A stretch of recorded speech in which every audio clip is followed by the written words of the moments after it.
Hi, it's Pete Cohen here and welcome to episode 152 of the Mi365 podcast series. Today's podcast is called Your Life is Your Message. Your life is your message, and in this podcast today, I'm going to tell you what the meaning of life is. No, of course I'm not going to tell you what the meaning of life is because my meaning might be completely different to yours. And one of the things I've learned on this journey of life is there's only one way, and that's your way. And it's up to you to find out really what your life is about, what's important to you, what's the meaning of your life. It's the meaning that you give it. And in this podcast today, I want to inspire you to go confidently forwards in your life, knowing that maybe there is something incredibly unique about you. And maybe there's something that you were put on this earth to do. So get ready for another inspirational podcast of episode 152 of the Mi365 podcast series.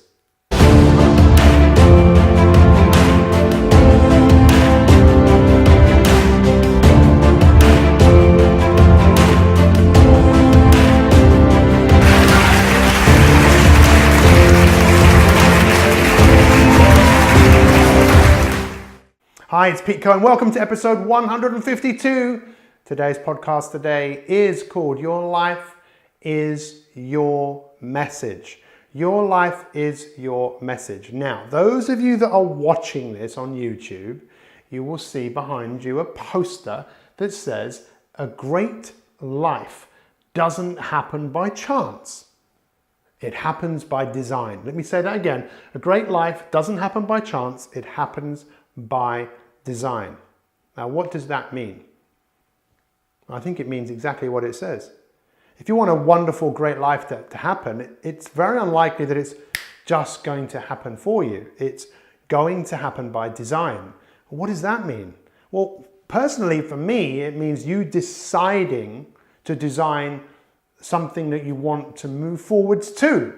We know from all of these podcasts that there are a few messages which come through all of them. And one of them is regarding the guy that won the Nobel Prize in 1937, who said every living thing lives to express itself fully, that within every cell there's an infinite capacity for that cell to express itself as fully as it possibly can.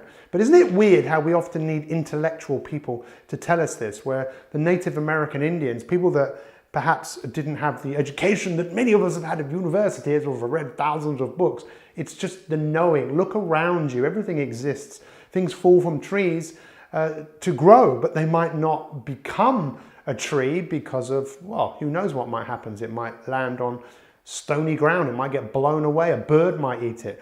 But with human beings, it's really about our decisions. It's the decisions that we make that guide our lives. And today I want to talk to you about, well, what are the decisions that you make?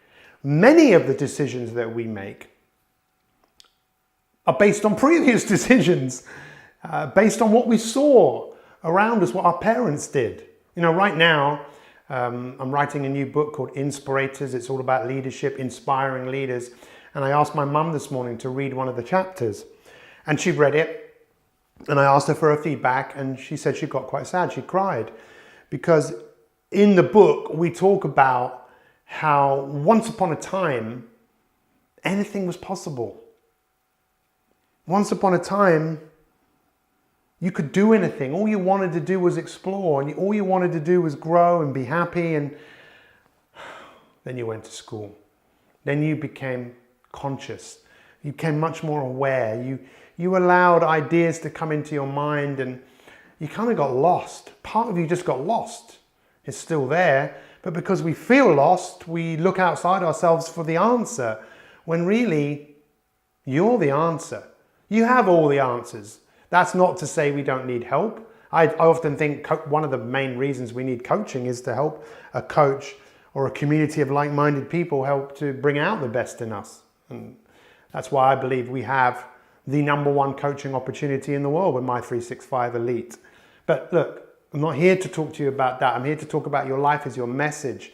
And as a child, this is something I want all of you to start thinking about, become more aware. When you were a child, what is it that you did that when you did it, you felt most alive? When you were a child, what is it that you maybe wanted to do when you grew up? Now, a lot of people often said, oh, I wanted to be a footballer, or I wanted to be a fireman, and I always think, when children say that, obviously to encourage them, but also to find out what is it about that career that makes them want to do it. Maybe they just see it as fun, or I don't know. For me as a child, what did I want to do? All I wanted to do was be on stage. I just wanted to act. I loved being on stage, and I really got into acting, and I loved improvising. I loved it when we did drama lessons and the drama teacher would say something like, okay, imagine you're on a ship and all of a sudden someone comes up to you and tells you that you've only got 2 hours to live, and you've got to act it out and go with your instincts and go with your imagination. But I also loved just acting in plays, and sometimes I got a lead role, or next to a lead role, what's that, whatever they call that. And I really struggle with learning lines. I have a brain that some people call a dyslexic brain. I struggle to take information in. I struggle with numbers, but maybe I should stop telling myself I struggle with it. I don't enjoy it. But I had a real problem learning lines, and in many cases the director would just say after a few weeks, listen, it's not working out here. You're not learning this.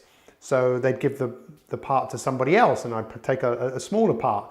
I was devastated, and that happened numerous times, but always I still wanted to act. And it was only when I kind of stumbled across getting in front of people on stage and speaking, because that's really one of the main things I do, at the heart of what I do. Yes, I'm a coach, but I love to get up on stage and speak. Recently, I spoke at one of the most incredible theatres, Sadler's Wells, in London, and spoke to hundreds of people, and I feel most alive. I feel my message is to inspire people. So when we find out when kids say that they want to do something, what is it about that? Now, all of you use your imagination. We all have one. We don't often use them particularly well, but anyway, that's because we're not perfect, and we're frightened to dream, and we're frightened to think about what we're here to do, and we're frightened to realize that we are great, we are amazing, but your life is your message. So imagine right now you're on a beach and it's white sand, and you can see a glass bottle just in the distance, and it's starting to wash up towards you, and it's getting closer and closer, and you pick up the bottle, and in the bottle there is a piece of paper. By the way, those of you that listen to this, I do have a bottle here. And you take out the piece of paper, and you know that on this piece of paper is a message that is for you, telling you what the meaning of your life is. What is your message and what you are here to do? Pete, this is a bit heavy. Now listen, if you don't know, that's okay. You do know, but the answer is not revealing itself to you, but it will, especially if you keep asking yourself the question. The meaning of life, or the message of life, is the message that you're giving life. So showing up every day, what are you giving to the world?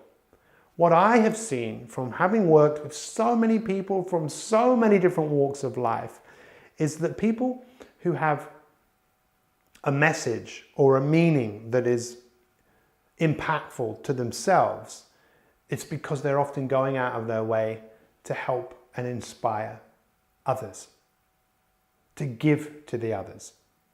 The only reason you're here today is because people have fed into you. People have supported each other to support you in your life. And I think we're all just looking in the wrong place. We're looking for the world to give us something, for us to feel good about ourselves, and maybe that's the message. The message that we're giving is that we want the world to make us better. We want people to tell us we're good enough. We want the world to recognize us. And I don't believe that that is a life of fulfillment. I think the greatest fulfillment in life is when you truly recognize yourself, and you recognize that you do have unique gifts and talents that only you can do. Think about this for a moment. How many of you are a father, or a mother, or a daughter, or a friend? You are the only person that can do that in the unique way in which you can do it. Let me say that again. You're the only person that could do that in the way that you can do it. No one else can do it the way that you can, because they're not you. That's part of your uniqueness, and maybe part of the meaning of your life, the message of your life is to do those things as best as you can. But what else? What else do you think that you were put on this earth to do? To be kind, to be loving? And if you really want to get your head around this, there's something I can seriously recommend. There are many people that work in this field of personal development, and one of them I absolutely love. There's a few, but one of them is Martin Seligman. Go and Google him and go and do his Strength and Character Finder. It's a questionnaire. It will take you maybe 20-25 minutes to do. What's brilliant about this is it shows you what your core values are, your key virtues. What that means is it's your signature. It's like what drives you. And I love this because it didn't tell me anything that I didn't know, but it just reinforced what I probably wanted to know. See, my key virtues are fairness. I live for fairness. My second one is humor. I love a laugh. I love humor. I love making fun of people that I love in a nice way. My third virtue is kindness. My fourth is perspective. I love to give people a different perspective. My fifth is creativity. And my sixth is zest, energy. And just go and Google it, Strength and Character Finder, Martin Seligman. Go through that and look at what your key values are. Because when you look at your values, I believe the easiest way to attach the message of your life is through what you value. Does that make sense? None of this is complicated. If we don't do this, I think we're destined to live a life where we're just unfulfilled. We're chasing things that maybe make us happy temporarily rather than decide what your values are and stand for those values every single day. So my message is to inspire the world, to inspire people to be better than their best every single day. How do I do that? Through fairness, through being fair with people and talking about and giving everyone a fair chance. Everyone's got an equal chance. That's really important to me. Doing it in a fun, enlightening way. Then looking to be kind and considerate. Always looking to give people a different perspective of something so they go, oh, I never thought of it like that. A great life doesn't happen by chance, it happens by design. Never thought of it like that. How am I designing my life? Ooh. Then to be creative with the way, and that's a lot of the way we coach people. We do it in a creative way so people can be creative. Because if you're not creative, guess what happens? You're reactive. And always to do it in a way full of energy and full of fun and humor and all of these things that make up my mix of life. Now, I've worked hard to find the meaning of my life because for many years I was lost, and I think that's what many of us are, but you don't have to be lost. I really hope that you've taken something positive away from this podcast. Your life is your message. What is the message that you want to give the world? Go to work on this. Be curious about it. Ask other people. Go and Google Martin Seligman Strength and Character Finder. Go through that and share with us. I'd love to know, what are your top 6 virtues? It's free and it's not the answer, but I believe it could definitely help. If you want to find out about the #1 coaching opportunity in the world that we provide, go to Mi365elite.me. That's Mi365elite.me and go and see what coaching can do for you. Thank you so much for watching. Your life is your message. I believe in you, and have a happy, beautiful day.